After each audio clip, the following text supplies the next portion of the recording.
48 घंटे में 24 घंटे में माफ करिएगा, 2 बड़े अटैक करे हैं रूस ने यूक्रेन के ऊपर। यूक्रेन का बिल्कुल उसने हलवा बना दिया है। और आज की तारीख में अमेरिकन एडमिनिस्ट्रेशन, देखिए साहब, ट्रंप ने बोला था कि मैं 100 दिन में 100 डील करूंगा। ट्रंप ने बोला था, ये बात फैक्ट है, आप जाके चेक करिए, मैं चाहता हूं इंटरनेट पे। ट्रंप ने बोला था 100 दिन में मैं 100 डील करूंगा।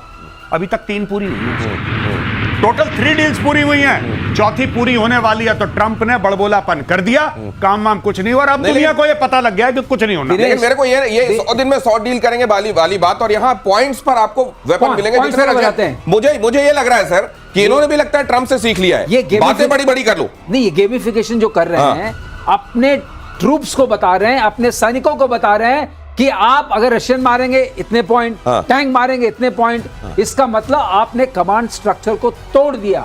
ये इनको बहुत घातक साबित होगा। किसी भी सेना का सबसे बड़ा जो होता है उसका होता है कमांड स्ट्रक्चर, कि जब मैंने कहा मारो तब मारो। अगर ये मतलब अगर ऑफिसर कह रहा है कि करो तो करो, ये गेम नहीं है, ये गेम नहीं है। ये जो गेमिफिकेशन किया है इसका इतना भुगतान करना पड़ेगा। ये पूरी की पूरी आर्मी मर्सनरी आर्मी बन जाएगी और ये खत्म हो जाएगी। ये पहला है। ये ज़ेलेंस्की के दिमाग में कौन सा फितूर आया है? आप कभी अपनी सेना को ये नहीं कहते टैंक मारोगे इतने पॉइंट मिलेंगे, जहाज मारोगे इतने पॉइंट मिलेंगे, आदमी मारोगे इतने पॉइंट। ये सेना है, ये तो मर्सनरीज का गेम हो गया। अगर आपने ऐसे पॉइंट सिस्टम बनाया, इसका मतलब अब वहां कोई सेना नहीं रही। सेना का मतलब होता है डिसिप्लिन, अनुशासन। सेना का मतलब होता है कमांड स्ट्रक्चर। बिल्कुल, जो सर ने बात बोली है कमांड एंड कंट्रोल, बिना डिसिप्लिन के फौज नहीं चलती। आपने उनको बोल दिया, जिसको देसी में कहते हैं खुला खेल फरोख्ताबादी, आपने बोल दिया जाओ बेटा जो मर्जी है करो, तुम्हें पॉइंट मिलेंगे। पॉइंट मिलेंगे, पॉइंट। ये ताश खेल रहे हो, रमी खेल रहे हो, तुम्हें पॉइंट मिलेंगे। ये युद्ध चल रहा है भाई, कमांड एंड कंट्रोल, यानी कि पॉइंट की लालच में अपनी मनमर्जी करेगा सोल्जर, अपने अफसर की नहीं मानेगा, अपनी मनमर्जी करेगा, क्योंकि उसको बेहतर हथियार चाहिए। क्यों चाहिए बेहतर हथियार? आपको उसको प्लॉट दे रहे हैं, कोई फ्लैट दे रहे हैं, कोई कार दे रहे नहीं, आप उसको बेहतर हथियार दे रहे हैं और उसकी यह लालच है कि वो अपनी जान बचाएगा। इसलिए वो करेगा जिसमें उसको पॉइंट मिलेंगे, वो नहीं करेगा जो उसके सीनियर्स चाहते हैं। और यह घातक है। और सर यही बात समझा, और इसी को कहते हैं विनाश काले विपरीत बुद्धि। अगली खबर देखिए, यहां भी फैसला कीजिएगा, ये भी विनाश काल की विपरीत बुद्धि है क्या? ईरान के रक्षा मंत्री की इजराइल को धमकी। अजीज नासिरजादे ब्रिगेडियर जनरल हैं ये, उन्होंने कहा है कि फिर अगर हमला हुआ तो मुंह तोड़ जवाब देंगे। अमेरिका और पश्चिमी देशों पर भरोसा नहीं किया जा सकता। ईरान की आक्रामकता की वजह से सीज फायर, इन्होंने कहा कि हमने इतना मारा ज़ायनिस्ट रिजीम को कि उन्होंने यूनिलैटरली सीज फायर कर दिया। ये कहां से झूठ ऐसा बोलते हैं? पूरी दुनिया जानती है कि क्या हुआ है। यूनिलैटरली सीज फायर करने के लिए हमने ज़ायनिस्ट कौम को मजबूर कर दिया। देखिए, वही चूरन ये लोग खिलाते हैं, ये पाकिस्तानी इन्फ्लुएंस है, लाहौरी चूरन है। यही चीज पाकिस्तानी अपनी कौम को बेच चुके हैं कि इंडिया ने ऑपरेशन सिंदूर करा लेकिन असि जीत गए। ठीक है, बहुत मार पड़ी, हाथ पैर टूट गया, व्हीलचेयर में बैठे हैं, लेकिन हम जीत गए। यही चीज ईरान कर रहा है, जो बार बार अब वो कह रहा है कि अगर तुमने अटैक करा, अगर तुमने अटैक करा, वही बात है, 4 थप्पड़ मारे, 5वां मारा फिर देख लेना, फिर 5वां, 6ठा मारा फिर देख लेना, 10वें पे छोड़ूंगा नहीं। दिनेश, ये नाम आपने देखे, लंबे लंबे, क्या पढ़ा मैं तो भूल भी गया आपको। जितने लंबे लंबे नाम उतनी लंबी लंबी जुबान, और जितनी लंबी जुबान उतनी लाहौरी। ये लाहौरी चूरन में अगली खबर देखिए। अब जरा ये इन्फ्लुएंस की बात की जा रही है, तो ये खबर बहुत ध्यान से देखिए। पाकिस्तान के पूर्व विदेश मंत्री का कबूलनामा लीजिए। बिलावल इस समय पता नहीं कौन सी भाषा बोल रही है, लगता है ये इस समय इनको अपनी जिंदगी से प्यार कम हो गया है पाकिस्तान में। देखिए जरा क्या कह रहे हैं। भारत में आतंकवाद फैलाता रहा है पाकिस्तान। अरे भाई, इतना साफ क्यों बोल रहे हो? किसी भारतीय का जूठा पी लिया है क्या?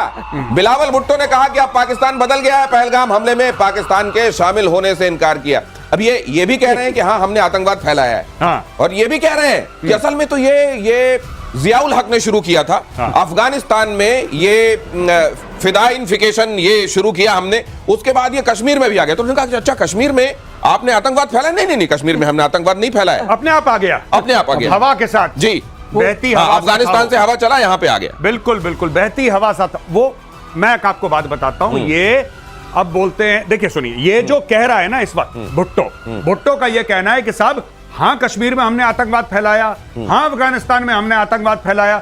जो जियाउल हक की बात कर रहे हैं, जियाउल हक कहां का रहने वाला था? पाकिस्तान का तो प्रेसिडेंट था वो पाकिस्तान का आर्मी चीफ था। इन्होंने फैलाया आतंकवाद। ये कह रहा है कि सब कुछ हमने करा, बस पहलगाम पे छोड़ दो। पहलगाम हमने नहीं करा। अरे भाई सभी तुमने करा है। और ये एक बार, दो बार, तीन बार, चार बार। अब यही चीज ख्वाजा आसिफ ने बोली थी, फिर उसको रेटिफाई करा बिलावल भुट्टो ने, फिर बिलावल भुट्टो ने दोबारा बोल दिया। यानी कि मैं बता रहा हूं आपको, कुछ ना कुछ मैसिव। बिलावल भुट्टो बेवकूफ नहीं है। नहीं, लेकिन वो मालूम है, अभी अब देखिए, अब यूनाइटेड नेशंस में जाके क्या कह रहे हैं जी। तहरीके तालिबान पाकिस्तान, बलोच लिबरेशन फ्रंट और मजीद ब्रिगेड, जी। इनका नेक्सस बनता जा रहा है, हमारे लिए बहुत खतरा। ये लश्कर तैयबा की बात नहीं कर रहे हैं, ये जैसे मोहम्मद की बात नहीं कर रहे हैं, ये वहां की बात कर रहे हैं। ये क्या है? ये थोड़ा डिफ्लेक्शन स्ट्रेटजी है। हाँ। लेकिन जो अभी गौरव बता रहे थे उसके आगे बताता हूं, ये शायद इसलिए कह रहे हैं कि पहले होता था और अब नहीं हो रहा है, क्योंकि अब सिविलियन सरकार है और जो कुछ कर रहा है मुनीर कर रहा है। आप एक और बात अंदर की समझिए, ये कह रहे हैं कि मुनीर जो है असली विलेन मुनीर है। अच्छा, ये क्या कह रहे हैं? ये जो श्रीवास्तव सर कह रहे हैं, सुनिए, अभी ये कोलंबो जाने वाले हैं, श्रीलंका की यात्रा पे जाने वाले हैं मुनीर, आसिम मुनीर, और कहा जा रहा है कि इनको वहां 5 स्टार, 7 स्टार, 8 स्टार जो भी मौजूद होगा उसमें ठहराएंगे, यहां से वो लेके जाएंगे चार्टर्ड में। वहां के मंत्री को कह दिया गया है तुम बाहर जाओगे तो सुनो, सबसे सस्ते होटल में रुकोगे, वैसे विदेश जाना ही मत, लेकिन इनके जाने के लिए इतना खर्च हो रहा है। इसका मतलब आप ठीक कह रहे हैं। आसिम मुनीर है इसका खिलाड़ी। आसिम मुनीर, ये बार बार आप देख रहे हैं, जितने सिविलियन, इनके जो सिविल डिस्पेंसेशन में जितने लोग हैं, ख्वाजा कह रहे हो चाहे ये कह रहे हो, बार बार कह रहे हैं था, कब था? जिस पीरियड में मिलिट्री शासन था। जी बिल्कुल। और एक और चीज, कल आपने प्रतिशोध में क्या कवर करा था? आपने कल प्रतिशोध में यह बोला था कि साहब जरदारी का तख्ता पलट हो रहा है। जी। जरदारी का बेटा कौन है? बिलावल भुट्टो। अपने ये अब आप कड़ियां जोड़िए, तारों को जोड़िए। ये वाली क्योंकि अब असीम मुनीर की तरफ से खतरा दिखाई देने लगा है, इसलिए ये वाली बगावती सुर आप सुन रहे हैं। लेकिन असीम मुनीर इस समय पाकिस्तान के अंदर तो इतना कम से कम कमांड कर रहा है, अथॉरिटी, कि वो बिलावल को चुप बैठ जाओ और अगले दिन से आपको आवाज नहीं आएगी। अगली खबर देखिए, डोनाल्ड ट्रंप को ईरान की खुली धमकी, खामनेई के सलाहकार जवाद लारिजानी ने दी है वार्निंग। ट्रंप घर में भी सुरक्षित नहीं, जवाद ने कहा फ्लोरिडा वाले घर में धूप नहीं सेक सकते ट्रंप, नाभि पर गिरा सकता है छोटा ड्रोन, जवाद लारिजानी ने कहा। ये फिर इतनी बड़ी बात, इनको ये वो याद आ रहा होगा कि इनके अपने एक जनरल को कैसे मारा गया था, वो जो बताते हैं हेल फायर से मारा गया था। कासिम सुलेमानी। और कासिम सुलेमानी के साथ हुआ है, और ये सोच रहे हैं ख्वाबों में कि हम ये ट्रंप के साथ कर देंगे। कासिम सुलेमानी ने बोला कि मौसम बहुत अच्छी होती, हम ड्राइव पे चलती, अभी भी चलो ड्राइव पे। वो गया गाड़ी में, उसने गियर लगाया, ड्राइव में गया, ड्राइव में ऊपर से अमेरिकन देख रहे थे, उसने मारा हेलफायर बगदाद एयरपोर्ट के बाहर। कासिम सुलेमानी भाप बन गया, भाप। आप समझ लीजिए, उसकी बॉडी नहीं मिली, भाप बन गया कासिम सुलेमानी। आज ये क्यों कर रहे हैं, ये मैं आपको बताता हूं, इसके पीछे साइकोलॉजी क्या है। बात यह है कि सच बात यह है कि ईरान बहुत बुरी तरीके से पिटा भी है और जलील भी हुआ है। अब अपनी कौम के सामने अपना इमेज बनाने के लिए, अपनी कौम के सामने, पूरे ईरानी लोगों के सामने, मुस्लिम उम्मा के सामने, ड्रोन ये जो क्या नाम है, डोनाल्ड ट्रंप अपने लॉन के अंदर धूप नहीं सेक सकता, हम फलाना कर देंगे, ढिमका कर, ये सारी की सारी डायलॉग बाजी है, क्योंकि लोग भावुक हो जाते हैं डायलॉग बाजी सुन के। ये वही कर रहा है। और ट्रंप से पूछा गया तो ट्रंप उस पर हंसे, बोले ऐसा है 7 साल का रहा हूंगा जो आखिरी बार मैंने धूप सेकी थी। ट्रंप धूप नहीं सेकते, एक बात और है, ट्रंप जो भी करते हैं, अच्छा ट्रंप वो सेकते हैं, वो सेकते हैं, ईरान की जो सेकी अभी कुछ दिनों पहले, अच्छा ओके, धूप नहीं सेकते और ना दारू पीते हैं। ओ, ये भी बात है। तो फिर ये देख लीजिए, तो ये ना ट्रंप शराब पीते हैं और ना धूप सेकते हैं। अब आप देख लीजिए, अब जब धूप सेकते नहीं है तो आप कहां मारने वाले हो? ये ट्रंप के मारालागो में, उसके बगल में होमस्टेड एयरफोर्स बेस है, वहां फाइटर्स ओआरटी पे रहते हैं। तो सर, अगर आपने मच्छर भी नहीं जा सकता उधर, कहां जाने की कोशिश कर रहे हैं? सिर्फ मोतीचूर के नहीं होते लड्डू, मन के भी होते हैं। नाम, अरे मन के कोई खाना चाहता तो कोई... आपने पढ़ा, बड़ा लंबा नाम था और लंबी जबान, अजीज। जो अजीज के साथ शुरू। अब देखिए जरा, ईरान की धमकी पर डोनाल्ड ट्रंप का तंज, जब मैं 7 साल का था उन्होंने कहा तब आखिरी बार धूप सेकी थी। उन्होंने हंस दिया जब उनसे सवाल पूछा गया कि अच्छा ये कहा गया कि आपको उस तरीके से, तो उन्होंने हंस दिया, हाँ शायद ये धमकी है। वैसे ये बताता है कि कभी कभी ट्रंप मैच्योर तरीके से भी बात करते हैं। Once in a while।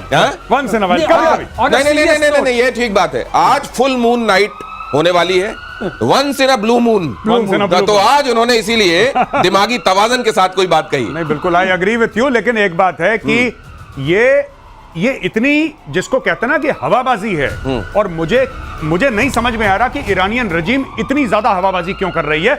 ये सिर्फ मुझे एक ही बात इसमें लॉजिक लगता है कि अपने लोगों के सामने जो ये जलील हुए हैं, जो बेइज्जत और रुसवा हुए हैं, उस चीज को कवर करने के लिए लंबी लंबी फेंको। अगर आप मिट्टी फेंकते हैं ना, मिट्टी फेंकते हैं, दीवार में मिट्टी गिर जाती है लेकिन 10% चिपक जाती है। तो 10 फेंको, एक चिपक जाएगी, ये चीज है। गौरव कह रहे हैं ये कौमी एकता के लिए। हाँ, कौमी एकता, ये कौमी एकता, क्योंकि वहां पे इसके बाद बड़ा सारा वो जो एक किया गया था लोगों को, बड़ा आप जानते हैं विद्रोह होने लगा था। अब ये विद्रोह से बचाने के लिए और जज्बा जगाने के लिए लंबी लंबी फेंकी जा रही है, और इधर बातचीत के बीच इजराइल का अटैक हो गया। गाजा पर इजराइल की भीषण बमबारी, हमले में 47 फिलिस्तीनी मारे गए। गाजा के खान यूनुस में सबसे बड़ा, और ये दक्षिणी हिस्सा है गाजा का, खान यूनुस पर ये हमला ये बता रहा है कि जो कहा गया है इजराइल की तरफ से कि हम पूरा प्लेन कर देंगे गाजा को और ऑक्यूपाई भी करेंगे, इसमें अब बहुत देर वो नहीं करना चाह रहा है। ये तो हम हर दिन देख रहे हैं कि कितना बढ़िया सीज फायर है। मुझको लगता है कुछ दिनों में डेफिनेशन बदली जाएगी, लोग डरने लगेंगे कि ये सीज फायर, अच्छा वो जब बम मारने लगते हैं उसको सीज फायर कहते हैं। हाँ, सीज फायर की ईज फायर, ईज फायर, हाँ, ईज ऑफ फायर। गौरव बताइए। फायर इन्होंने गाजा को पार्किंग लॉट बना दिया मार मार के।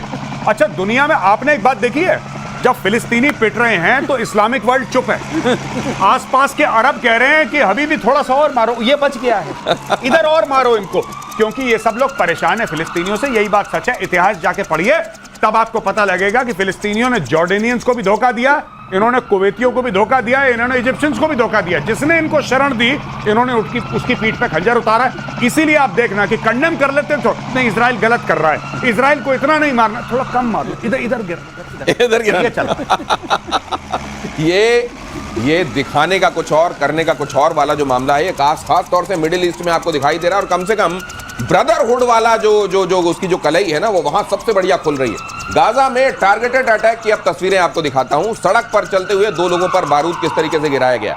दोनों के हमास से जुड़े होने की बात का भी सोर्सेज बता रहे हैं कि दोनों हमास से जुड़े हुए लोग थे। देखिए जरा, सड़क पर जा रहे हैं, अचानक उनको मालूम नहीं है और वहां वो हो गया जिसको आप कई बार कहते हैं कि ये देखिए, ये देखिए, इसको जरा बड़ा करके दिखाइए, बल्कि ये बारूद अचानक उनको ये मालूम नहीं चला। देखिए कहां से, अब कहा तो ये जा रहा है कि ट्रंप के ऊपर फोड़ देंगे, लेकिन ये फूट कहां रहा है देख लीजिए। नहीं, बिल्कुल, और इसलिए भी ईरान बौखलाया है कि ईरान के 2 मजबूत हाथ थे। हाथ तो कई है ईरान के, लेकिन 2 मजबूत हाथ थे, दायां हाथ हमास और बायां हाथ हिजबुल्लाह, और इजराइल ने ईरान के दोनों हाथ काट दिए। तो ये फिर हूती क्या है, तीसरा हाथ है क्या है ये? नहीं, उसके तो दर्जन भर के हाथ हैं, लेकिन जो उसके मेन हाथ थे, मेन हाथ, अच्छा, आप पोजीशनिंग देखिए, बिल्कुल इजराइल के ऊपर है हिजबुल्लाह, बिल्कुल ऊपर है हिजबुल्लाह, और उसके साइड में चाहे वेस्ट बैंक ले लो चाहे गाजा ले लो, उसके दाएं बाएं है हमास, और दोनों को इजराइल ने बिल्कुल खत्म करके व्हीलचेयर में बैठा दिया है, और इसीलिए ईरान बौखलाया हुआ है। गौरव, अगर ये 2 हाथ हो गए तो नीचे की तरफ है ना, तो 2 लात हो गए।